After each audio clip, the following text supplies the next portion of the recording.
Okay, so this is the hard easy. Hey, our voices aren't adding up. Well, that's because we actually recorded this before, but like a dumbass, I didn't have the mic set up, so Jason had the idea that we just record the audio because that'll be easier and faster. Yeah. And that we just put it over this video. Yeah. Some things, I mean, I think all of it will, like, sync up pretty good. Yeah, that's my guess. I mean, there's a part of me that goes, maybe we should just record ourselves talking as well with the video because, you know, it's the exact same amount of work and the camera doesn't have to do anything different. But I'm sure it's more work somehow, so we're just going to do it this way. But actually, there is another reason we're doing this, because in the vlog that we just did, and I didn't record the sound to, we talked about this interesting idea that, or just something interesting we were saying in this episode that I'm wondering if the writers ever actually say no to anything. It seems like this is an environment where absolutely anything is possible, and if they're just like, let's try it, they never say no. They're like, okay, let's just go with it. Let's just do it. And in this episode, we have the hard easy. This is Jake and Finn come across a crowd of goldfish cracker people. And No, it's one single goldfish cracker person. Remember, he pops up and he says, I was going to say hi, but I was nervous. Well, okay, but then he Sorry. leads them to other goldfish cracker people. Fine. So it works.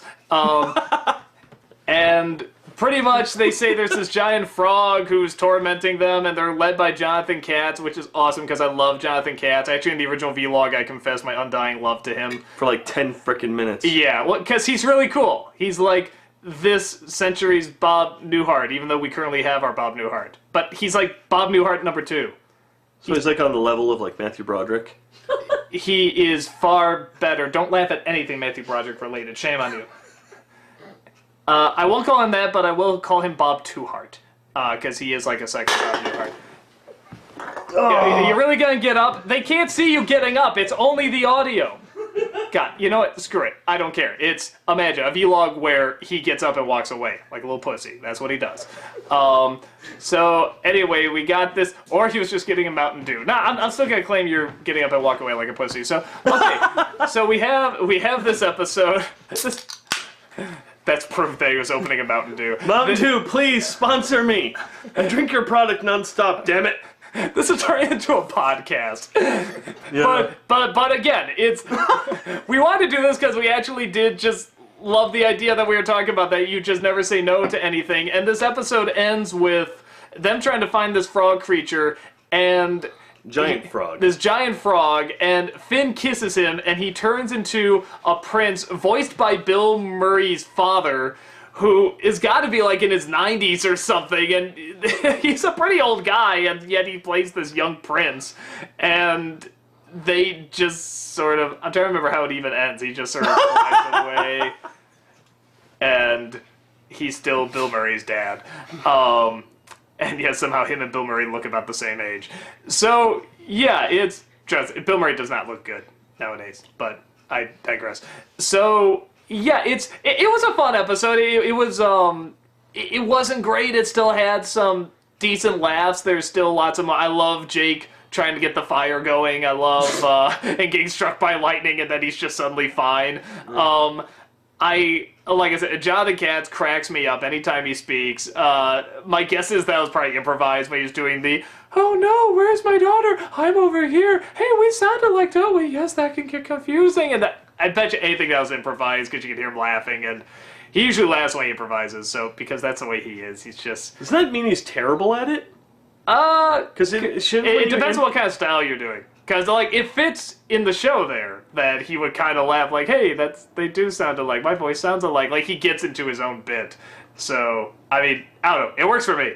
But, yeah, I mean, it was fun, but it sort of reminded me of the last episode with the fire people because it had a few good laughs, but it also seemed a little drawn out and, no pun intended, I know it's animated. But I think there's something to, you know what it is? It's because of the rain. I said this in the last one, too.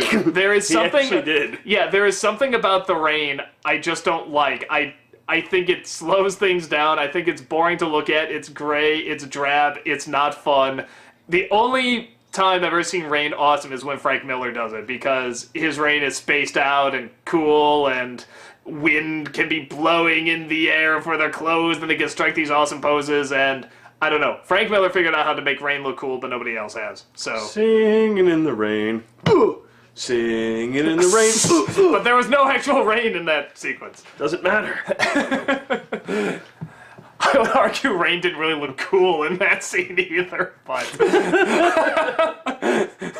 I brought up that the changing sequence reminded me very much of Sailor Moon. Yeah, with the boots wrapping around him and stuff like that. Bring up your fire thing. Yeah, that's right. Yeah, my only real complaint is that why did Finn not remember how to make fire? A few episodes ago when Jake had his croak dream, Finn's outside and just goes, and If you poof, can't- there's fire. Yes, I'm rubbing my hands together. And then blowing. See, Yes. what? But if it's just the audio, they're not supposed to know this. It's not a radio drama. But No, it's... if you're acting out what he was doing... I and was they can't making the see it- sound effect. They're But smart. you could be rubbing your butt cheeks for all we know. Wait, let's see how that sounds. See, that sounds pretty similar. Kind of. No, they're smart enough. They will get it. Okay, so okay, this is something we're talking about. We're talking about the continuity. He created fire from out of nowhere before, and this time around he just kind of was like, I don't know how to make fire, duh. It was hilarious, but it didn't seem to fall for me. In a show that has such good continuity, it didn't follow. Yeah, well, that's something we were talking about too. Is that the show's continuity is surprisingly pretty tight. That there's a lot of stuff that they'll go back to. We were mentioning that one with where they're fighting the farm, and he says, I'm gonna get the juice from the Cyclops to bring you back to life after I break every bone in your body. So they really do keep, a very tight, Hold on their pants. yes, the pants of continuity. Yes. And pretty much, they're usually pretty good at it. I think something like this doesn't bother me because, A, it's for a joke, and if the joke's pretty funny, which I thought it pretty much was, I love him laying the stick down and just writing fire, I think it works okay, but the other thing is, I'm sure they forgot, I'm sure it wasn't intentional, but we sort of played around with this idea that there's always going to be a forum for anything, any kind of show that exists, where people go and they point out the mistakes of a show. This show seems so good at referencing stuff that my guess is fans had a problem with or people were talking about or something that they go back and they fix it. Hell, I was even saying man, does anyone ever change their clothes? And they start changing up their clothes a little bit and the way they look. Pendleton Ward is in your closet, and he's listening to everything you say. That is scary awesome. Sorry, go on. I should feed him. No, you shouldn't. You're right. It's hiding in my closet. So, yeah, but we were talking about how, okay, so you got all this continuity going and all these things that, at least I know I brought up while watching the vlogs. Usually in the next season, they address it or they have fun with it or they bring it up again. And we were saying, even with this, if somebody brought that up, wait, didn't he know how to make fire?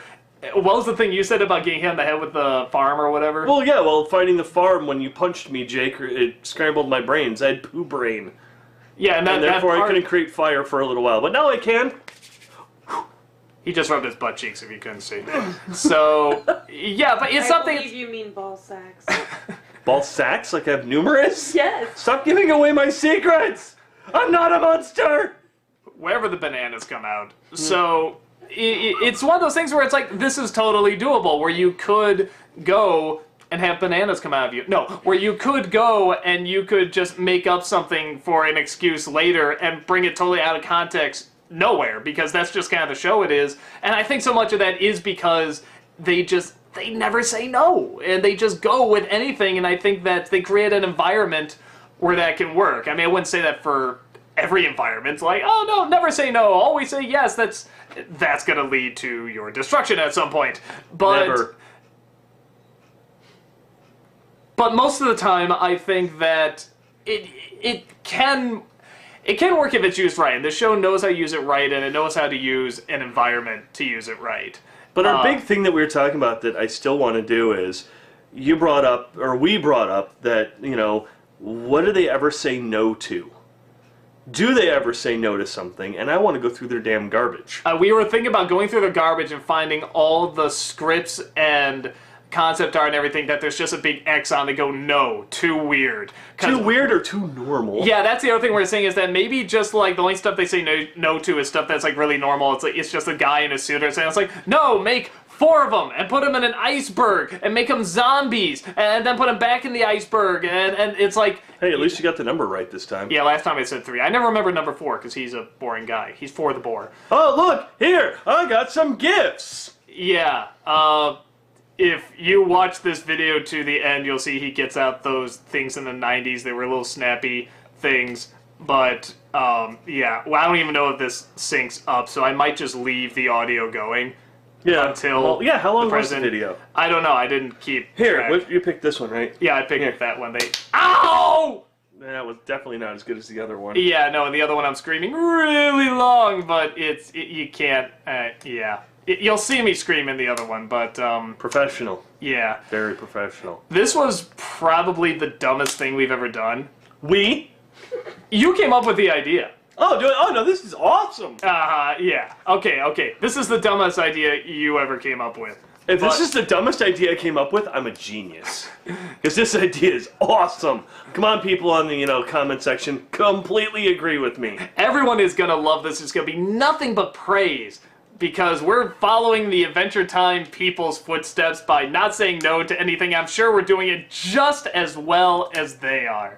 So, to all of the internet, as well as humanity, you're welcome. Hey, those things are from the 90s, aren't they? Yeah. Look at the blade underneath. Yeah. Ow!